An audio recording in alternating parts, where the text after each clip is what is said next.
Clinton is, I always said he's an exaggeration of all of us. He's sort of chaos theory. There's a lot of good and bad in him. And actually, when I was writing my biography of Clinton, it was the hardest 3 months of my writing career were the final 3 months of writing that book, because I kept saying, well, you've studied his whole life. You're a biographer. What is it? Do you like him or not? Is he good or bad? And the obvious became obvious, which was that he's both, that they're inseparable, that the same forces that drove Clinton for the better also drove him for the worse. And you couldn't separate the two, and his presidency is sort of like that. It's a grab bag of good and bad.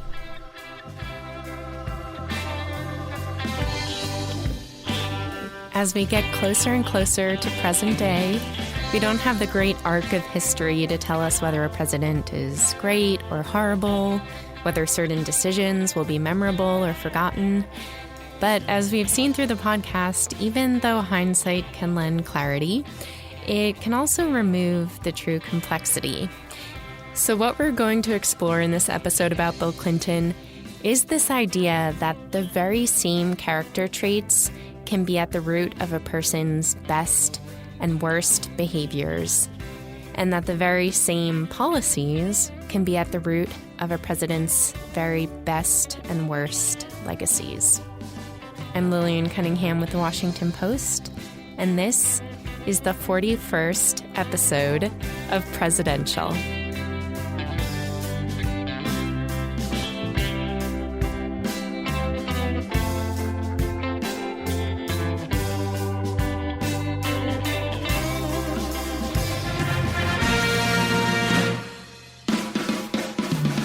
I shall resign the presidency effective at noon tomorrow. What your country can do for you. A date which will live in infamy.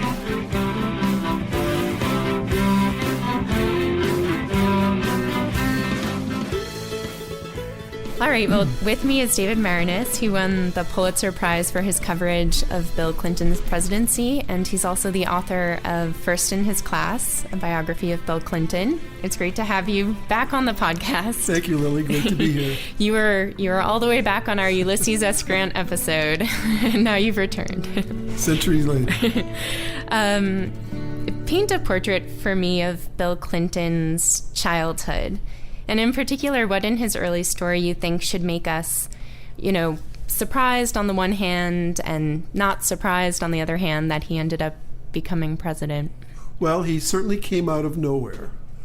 Southwest Arkansas, born in Hope, Arkansas, a small town near the border with Texas, in August of 1946, the first wave of baby boomers. He was born without a father. His father had been killed in a car accident a few months before little Billy was born. He was born with a different name. He was William Jefferson Blythe. That was his father. He was born with essentially two women fighting over him, his mother, Virginia Cassidy, and her mother, Edith, both of whom were nurses and had very different personalities. But you can see from the beginning sort of both of those personalities in the later Bill Clinton. Edith Cassidy was very regimented. She would wake him up in the middle of the night to feed him. Virginia, his mother, was much looser and freer, a freewheeling personality. And both of those are parts of Bill Clinton. The one thing they had in common was that they doted over him, and they thought he was special, and he was going to be something someday. When he was 5 years old, his mother remarried. That's where he got the name Clinton. Roger Clinton was an alcoholic. He was part of a fairly established family in Hot Springs, Arkansas, although it was the brothers who were in politics or in business, and Roger was sort of the ne'er-do-well of the family, but very appealing, attractive, charismatic, and Bill Clinton's mother fell in love with him. And I would say that another aspect of Clinton's character that you can see from that childhood is sort of as the child of an alcoholic, always trying to sort of bridge the gaps in the family, mend the fences, and go out and achieve in the outside world to bring some honor back to the family. He was also very good at compartmentalizing from a very early age. Many of his friends, his close friends, would be at the house all the time and had no idea of the internal dysfunction within the family. Clinton was able to keep that from them for a variety of reasons, one being that he did not really have a father, another being that his mother was a working mother and was gone much of the time, including for a couple of years she went off to nursing school and left him with a grandmother. Bill Clinton was always in need of affirmation and love and people. He had an incredible need for people from an early age. Some of his high school friends would say that he'd invite them over to the house just so they could watch him do a crossword puzzle. It was just that he had to have somebody around. So I would say that the combination of growing up with an alcoholic father, having this neediness to be with people, both really shaped the politician that would come. So everyone talks about his charisma. Even political opponents will say that there's something sort of uniquely powerful and compelling about talking with him and being in a room with him. What exactly do you think is behind this? Can you put your finger on it and describe charisma is a mystery, and Bill Clinton is one of those people who has it. Some of it is physical. He had big, soft, warm hands. He was constantly touching people. Part of it was the way he was able to make you feel that you were the only person in the room, and that when he was talking to you, it was the most important thing in the world, whether he really felt that way or not. Often he did not, but he made you feel that way. He also had an ability to both be intellectual. He'd trained at the best schools in the country, Georgetown and Yale and Oxford, and yet have a down-home sensibility. So he was able to mix those two in a way that few politicians are, so he could seem authentic in either way. I've often said of Bill Clinton, and I mean this mostly as a compliment, that he's an authentic phony. In other words, wherever he is at that moment, it's the real Bill Clinton, and he can make you feel that that's really him. And it is for that moment, but it might be a different Bill Clinton in 5 minutes later. And I think that is a part of his personality that plays into that charisma.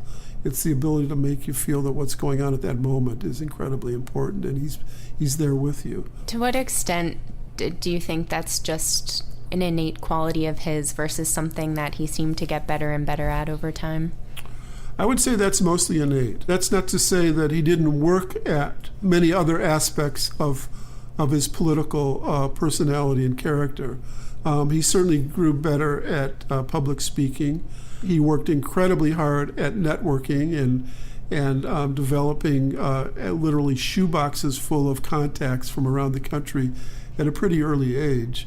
But the actual, what you would call charisma, or whatever it was, that capacity to connect with people, I think was innate, but also political in the sense that he was actually much better at doing that with strangers than with people who knew him too well, which is not uncommon among leaders. They're often much better at connecting with strangers than with their nuclear family or with close aides and people who work for them. What are some of the character traits of his that you think might be a bit less well known? I mean, he definitely has an angry streak in him, the purple rage that would come and then go very quickly. He's got a nice sense of humor, but he's not very good at telling jokes. Al Gore, for instance, who's considered wooden and stiff, is actually much better at jokes than Bill Clinton was. Clinton is just sort of good at repartee. He's got a near photographic memory. If he met someone as a young person, if he saw them 30 years later, he would recognize them. He probably knows something about maybe 20 or 30,000 people, enough so that when he would meet you, he would remember not just your name, but a story about you and a way to connect with you personally. That sort of feeds into that charisma thing. So, he's got a near photographic memory about everything, I would say, except his own life. And there, sometimes it gets fuzzy.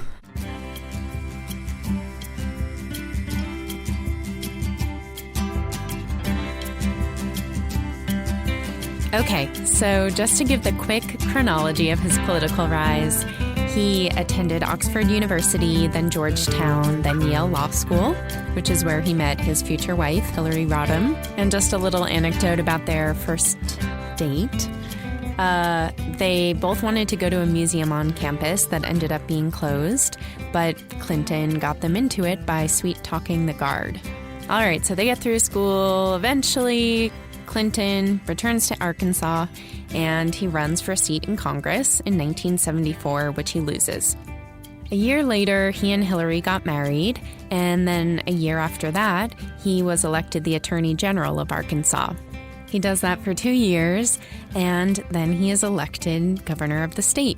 He's 32 years old, he serves 1 term, and then he loses re-election.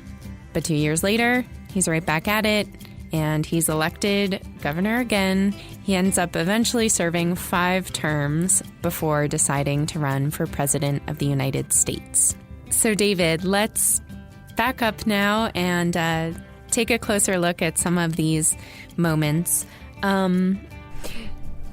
What do you think were a couple of the most important political lessons that he learned earlier in his career before the presidency, when he was governor, for example? Well, he learned some even before that. His first political campaign, he worked for the father of one of his girlfriends.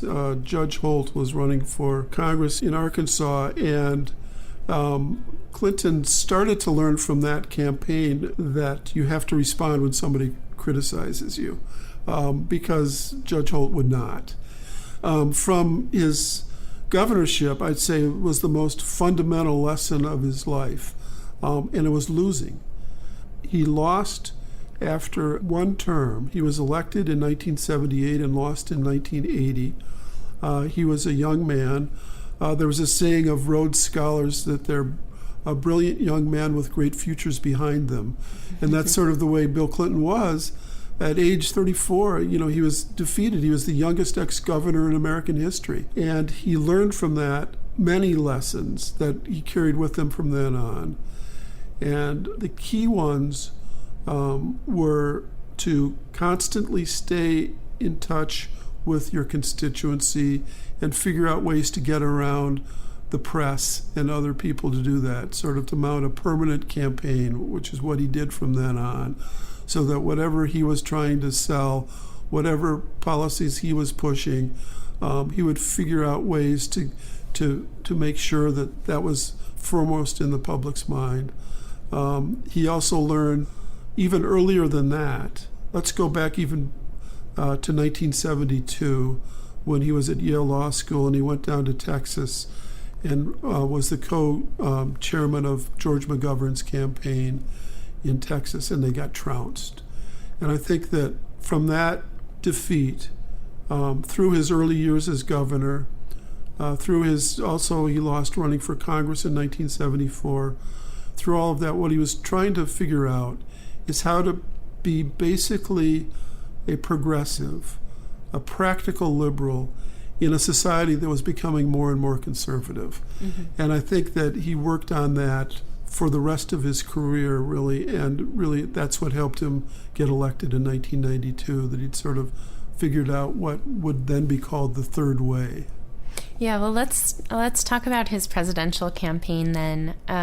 Part of what he seemed to be able to do so well was to appeal to and also create something of a coalition of both the downtrodden and the very well-educated.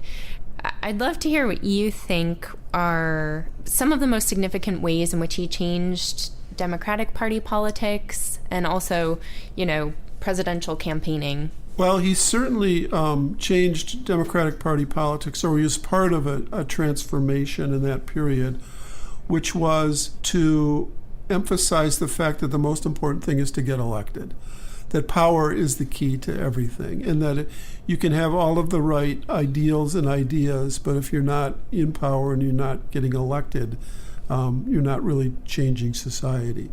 So for all politicians, to one degree or another, the central tension is between ambition and an idealism. And with Clinton, it's just sort of exaggerated in both senses. He went into politics with certain idealistic perspectives, particularly on issues of race, but also on economic issues and on issues of war and peace. And over the course of trying to figure out how to get elected, his ambition might sort of change or transform some of his ideals. And the question always with Clinton is, what does he really believe?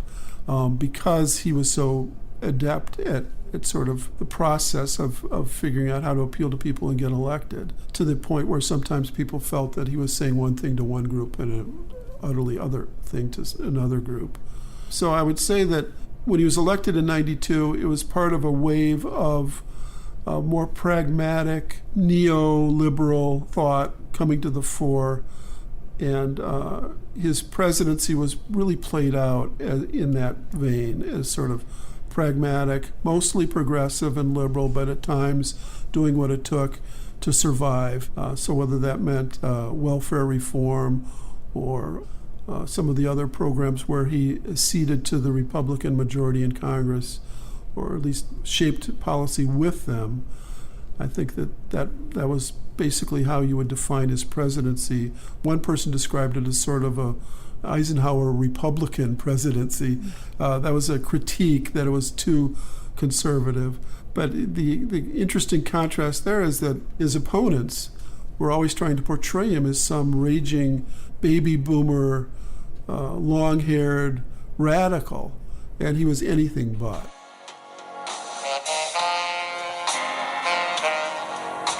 So this is Bill Clinton, famously playing his saxophone on the Arsenio Hall show in June of 1992, the election year.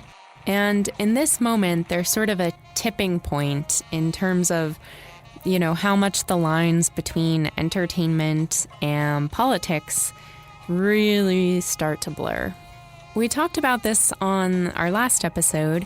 It's these moments in the campaign where Clinton comes across as empathetic and relatable and cool and charismatic in a way that the current president, George H.W. Bush, who's running for re-election, just can't or, doesn't want to. So, David, Clinton comes into the White House. It's January of 1993. As president, how did Clinton work his will? He was... How would he get people to do what he wanted? He was considered sort of Johnsonian in a sense. Lyndon Johnson was considered the master of the physical approach to getting your will, constantly talking, constantly manipulating people, constantly putting their arm around them and sweet-talking them or threatening them, cajoling them, doing whatever it took. Clinton is somewhat in that vein. Sometimes it worked and sometimes it didn't. He was constantly on the phone.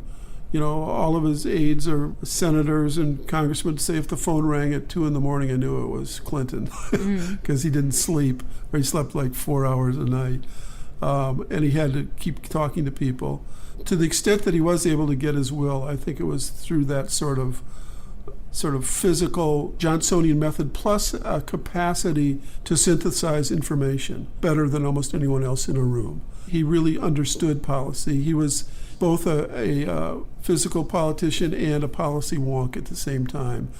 And so in crucial situations, for instance, during the 1995-96 period when he was having to do the most dealings with the Speaker of the House, Newt Gingrich, over their attempts to cut the budget and transform the entire budget of the United States, President Clinton was able at once to both charm Gingrich whenever they were in a room together, to the extent that Gingrich would come out of the room and say to his aides, "You've got to help me. I'm helpless in there," but also understood the policy enough to figure ways around it. So that's, to the extent that he was able to work his will, that was it. So what was he successfully able to achieve that he had initially set out to achieve? And what wasn't he able to do? How should we start to evaluate his legacy?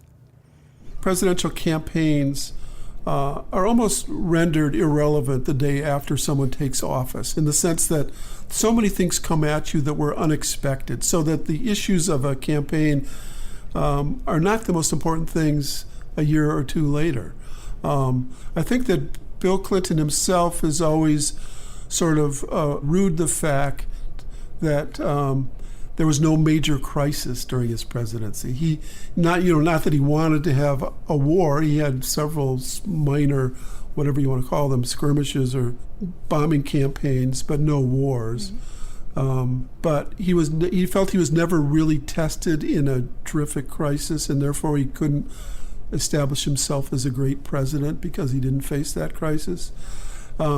And I've always looked at his presidency not as 2 4-year terms, but as 4 2-year terms. In the first 2 years, he had a Democratic majority. He was able to pass a budget reconciliation bill that sort of helped the economy start booming again. By 95 and 96, he was dealing with the Gingrich Revolution, the Republicans taking over Congress. And there was more of a jujitsu effort of trying to make them overplay their hand so that he could get reelected. And then after he was reelected, I would say that's when he sort of became the Eisenhower Republican, and that's when he passed welfare reform and so on. And then the last segment was really just trying to survive the impeachment and the Republicans' efforts to completely diminish his presidency. Most historians consider President Clinton to be a largely effective but deeply flawed president. He was largely effective both in foreign policy and in the economics of that period, and he was deeply flawed as a human being, and that to some degree tainted his presidency. It's been interesting this year to see the reverberations of some of the policies that he was most proud of when he was president that have come back to sort of haunt his wife, Hillary Clinton, as she runs for president, particularly the 1993 crime bill and its effects on the incarceration of African American men. He was once called the first black president by Toni Morrison, but I think that some of his policies have stood up less well over time than perhaps he thought they would. With me now is another Washington Post colleague, Jim Tankersley. He covers economic policy for the Post. David Maraniss was on our Ulysses S. Grant episode. You, Jim, were on the James Buchanan episode. So history is repeating itself. Welcome back. History is repeating itself. It's nice to be back. Thanks for having me. So we're going to talk about the way that history is already starting to reassess, reconsider Bill Clinton's policy legacy. Yeah, and it's a really interesting fact that it hasn't taken very long for some of these policies that were signature achievements for Bill Clinton to come under very new scrutiny, particularly from the left as we've moved forward. But I think it's important to start by talking about what it is that Americans really think about when they think about his legacy. And the big thing is they think about a roaring economy. The economy grew more than 3% per year in the 90s when he was president. And much more importantly, for a lot of Americans, it was the last time they can remember where for a sustained amount of time, they felt like the economy was delivering well for them. So Clinton takes office in 1993. Real median household income is about $50,000 a year in today's dollars.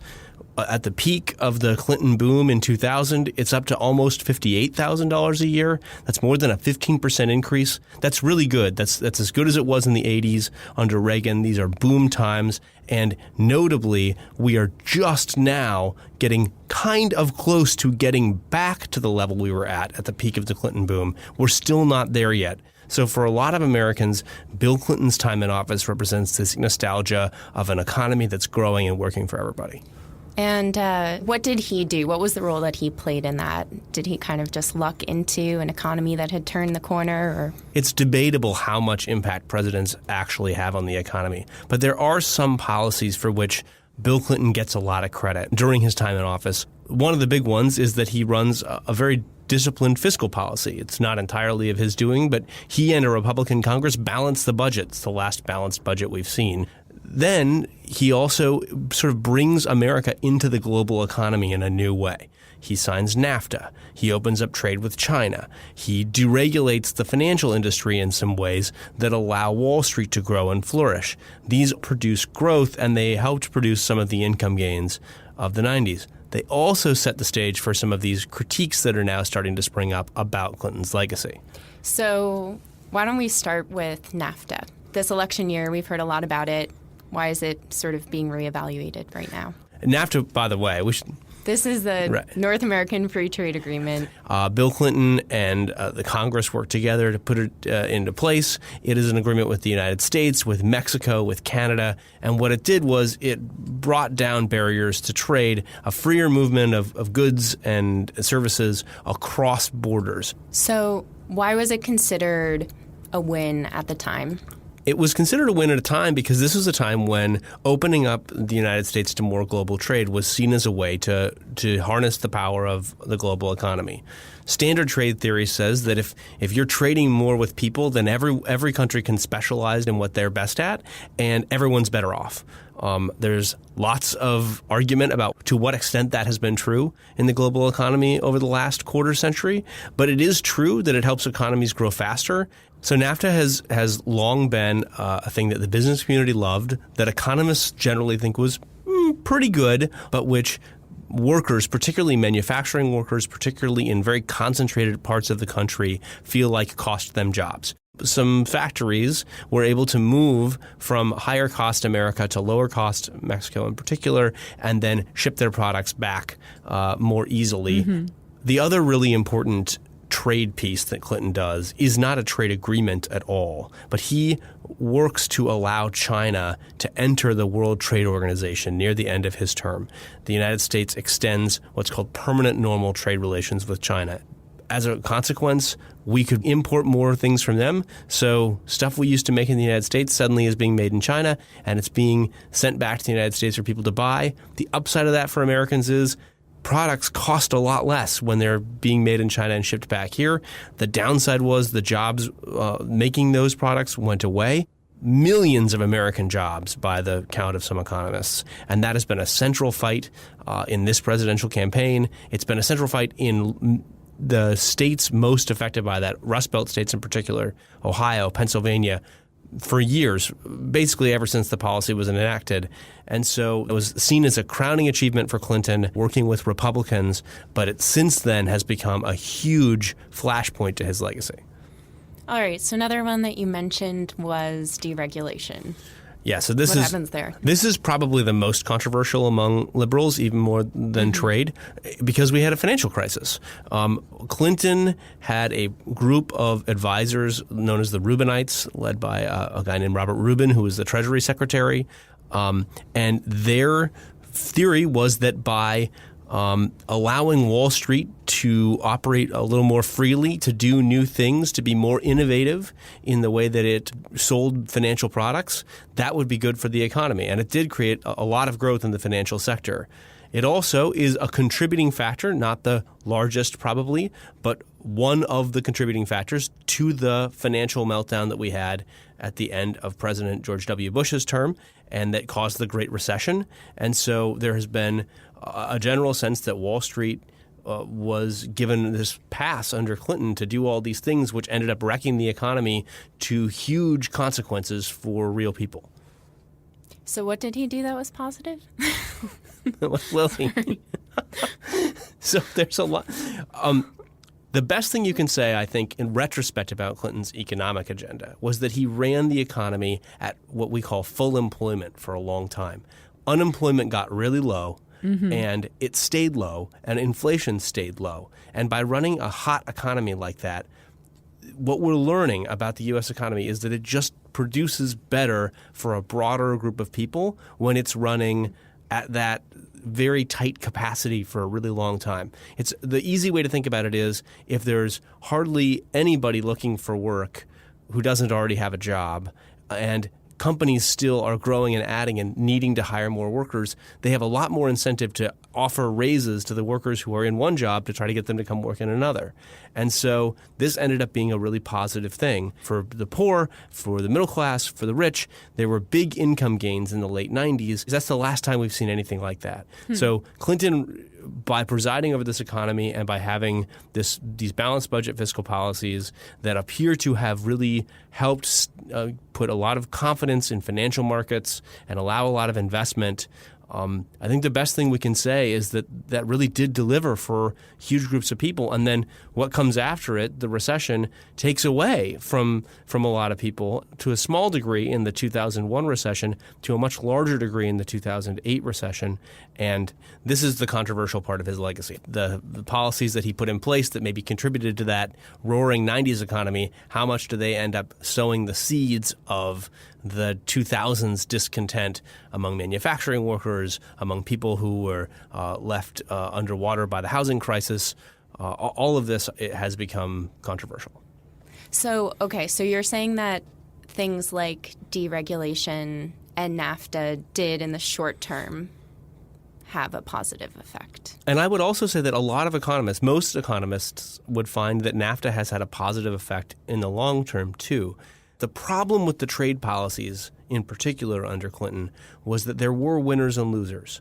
Companies, shareholders, consumers of imported products all did win. But the people who held those good-paying jobs in textile mills in Tennessee and North Carolina, in steel plants in Pennsylvania, they feel as if they've been left behind by trade, and they weren't adequately trained for the new service jobs in the new economy that came with it. Clinton used to talk about building a bridge to the 21st century, and those workers kind of got left behind on the other island, and they still find themselves there today, a lot of them. So you can say that they've overall had positive benefits to the economy. Trade has overall had a lot of positive benefits to the economy, but for those concentrated groups of people, it has not. So beyond his economic policies, are there other policies of his that, with time, opinion has changed on how effective or successful they were? I mean, almost all of them. Many of his signature achievements have become controversial in the aftermath of his presidency.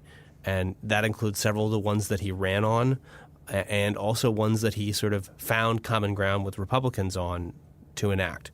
So, for example, the crime bill, which we heard about earlier, but is a big part of his early legislative agenda, has become incredibly controversial for its effects on African Americans. At the time, we have to remember there was this big spike in violent crime in particular, and in particular violent crime against black people in America.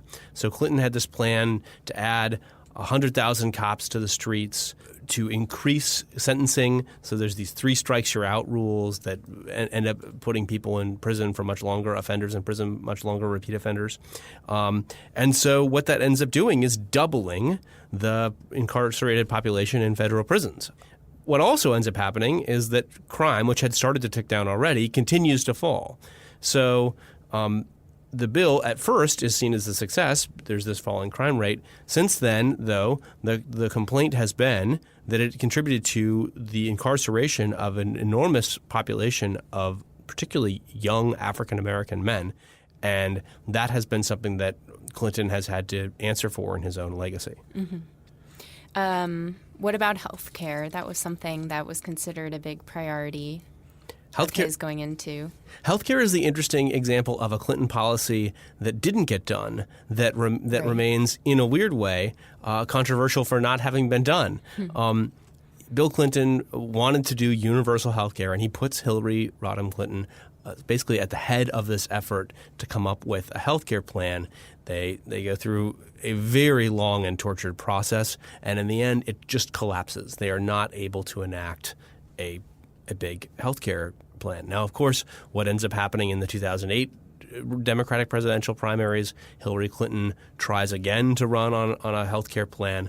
She loses to Barack Obama, who wins the presidency, and then he enacts a healthcare plan that is basically at least a philosophical extension of what Clinton had been trying to do. Mm-hmm. There are a few other policies where Bill Clinton's efforts have not worn well among liberals. The biggest of those is welfare reform. after the recession under President Bush, there was this big outcry and this idea that too many people were gaming the system, were staying for too long on government handouts and not working. So Bill Clinton signs a bill that is passed through a Republican Congress that does a lot of things, but it limits how many years you can receive federal welfare, and it puts new work requirements. The upshot of this is that Clinton claims it is a great bipartisan victory, but over time, liberals begin to see it. It's 20 years old now, and liberals see it as having worsened very, very deep poverty. They believe that for people who couldn't find work anyway or who were unable to work, it knocked out a key piece of the safety net. Conservatives consider this arguably their favorite part of the Clinton legacy. They believe it was a truly meaningful step to reining in government spending on welfare programs, and they have resisted Democratic efforts to change that reform law. So in a strange way, this part of the legacy, along with his trade legacy, has worn better with the business Republicans who fought Clinton on so much in office than it has with his own base that so enthusiastically reelected him. So when you look across all of these different policies and how they've played out, are there any larger conclusions you can draw about his approach to policy, his approach to leadership? Yeah, Bill Clinton embraced this idea that government needed to get smaller. He tried to unify the goals of sort of Great Society, President Johnson thinking, with the Reagan-esque idea that a little less government was going to be better for the overall economy and for taxpayers and people's lives. In some ways, he really succeeded. Government employment falls dramatically under Clinton. There was outsourcing of things to government contractors. He really did pare down the size of government. In other ways, though, he ends up making a case among liberals for bigger government. They look at the measures he put in that he would have called pragmatic at the time, that were bipartisan, that worked with Republicans, and that has led Democrats to say those didn't work. So now we need more government. We need full-on single-payer health care. We need to have totally different types of trade deals. We need to have the government much more engaged in regulating Wall Street. And that backlash is now changing the way I think presidents think about economic policy. Bill Clinton was trying to be this triangulator of Reaganism and Johnsonism that you don't see right now happening anywhere else in our politics. One interesting, I think, end note to the Clinton policy legacy, though, is the idea that it doesn't entirely get finished. His successor, chosen successor, Al Gore, loses the 2000 election. If Gore had won and that same recession in 2001 had happened, perhaps Americans would blame Bill Clinton more for that downturn than they do now, whereas now the downturn was under Bush. On the other hand, Gore losing denies Democrats the chance to cement or perhaps extend some of these victories that Clinton had on policy, and so a lot of it ends up being frozen in place. And I think trade is a really good example of that, where maybe under a President Gore there might have been a lot more effort to compensate the losers of trade. I think what's interesting about all of this, though, is that Gore loses that election in part on policy, in part on personality, and in part because of the non-policy part of the Clinton legacy, his impeachment over a sex scandal. And it is those scandals that end up overshadowing his policy legacy by denying him what would have been at least a partial third term. All right. Well, right on cue, here's the part of the episode where we'll start to talk about Clinton's sex scandals and his impeachment trial. As a refresher, in 1994, so about a year and a half into his presidency, Paula Jones sued Bill Clinton for sexual harassment. She said the incident happened back in 1991 when he was governor of Arkansas and she was a state employee. The case wound its way through the courts over several years while Clinton was president, And at one point during the discovery phase, lawyers get information that a White House intern in 1995, Monica Lewinsky, may have also had a sexual relationship with the president. This, of course, turns into an enormous scandal, dominating headlines, dominating cable news for the remainder, essentially, of Bill Clinton's presidency.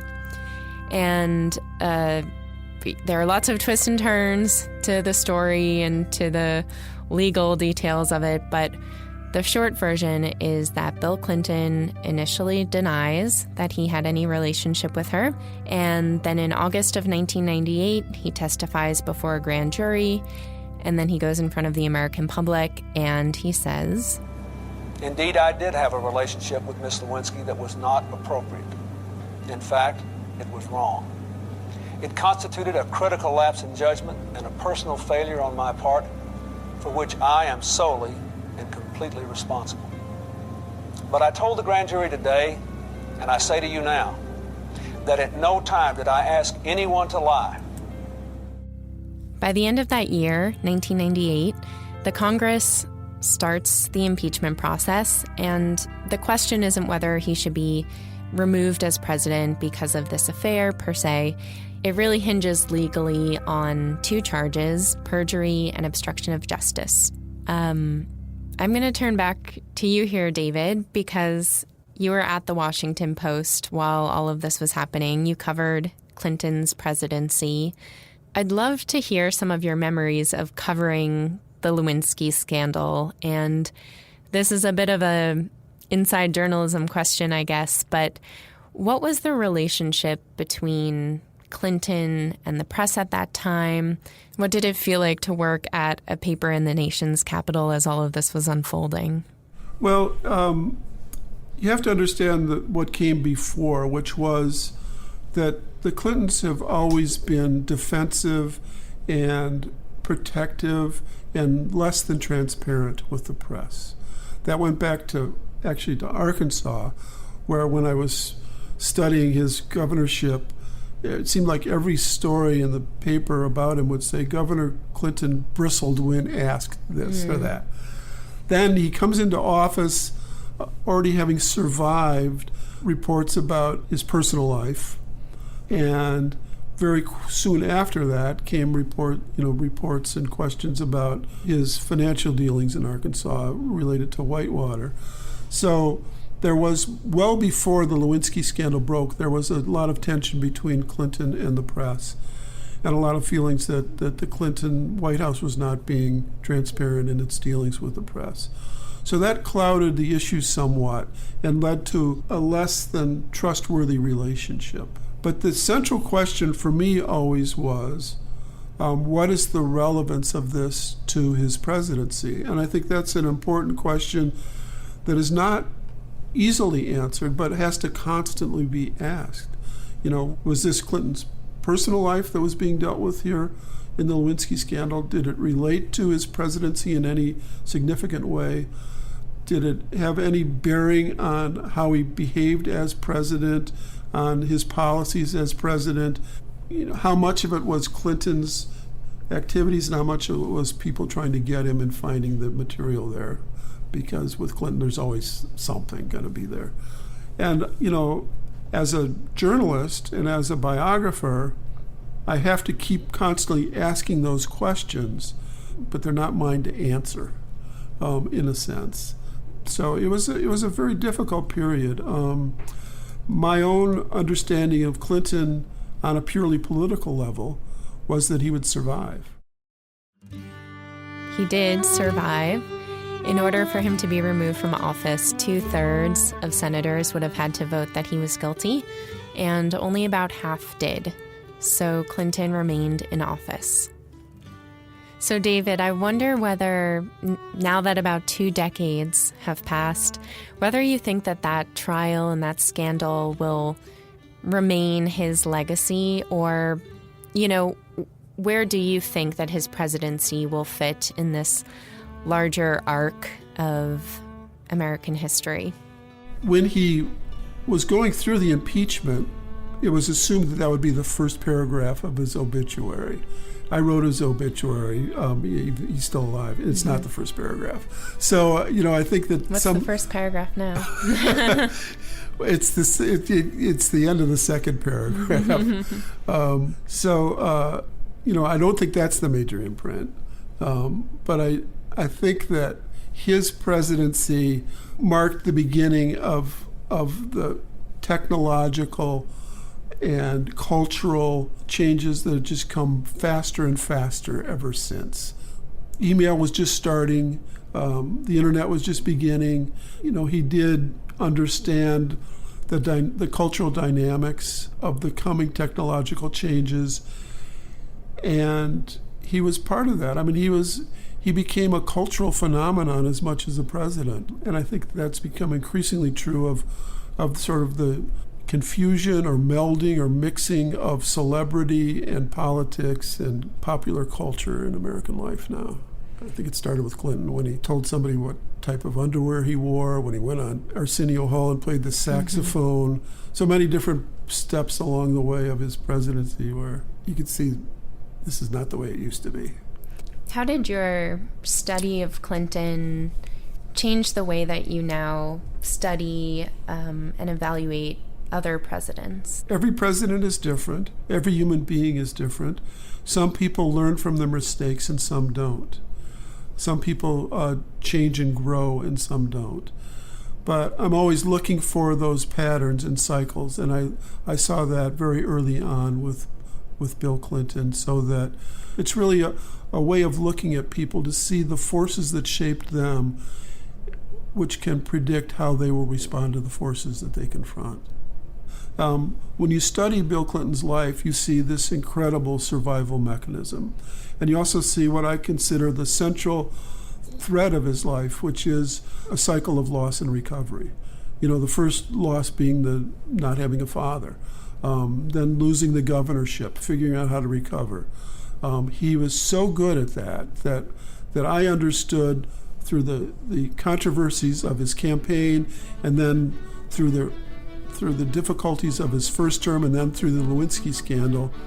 In every case, I knew Clinton would figure his way out of it. He would survive. And then he'd get in trouble again. And that's sort of the endless cycle of Bill Clinton.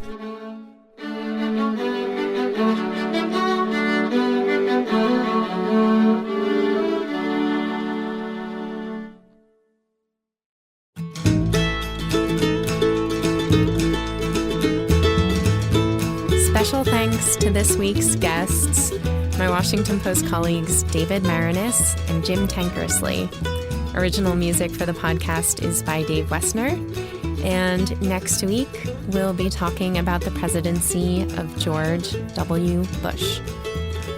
That means we are nearing the end of the presidential podcast, and I just can't tell you how grateful I am that so many of you have traveled this far with me through American presidential history. So stick with me, just a couple more episodes to go.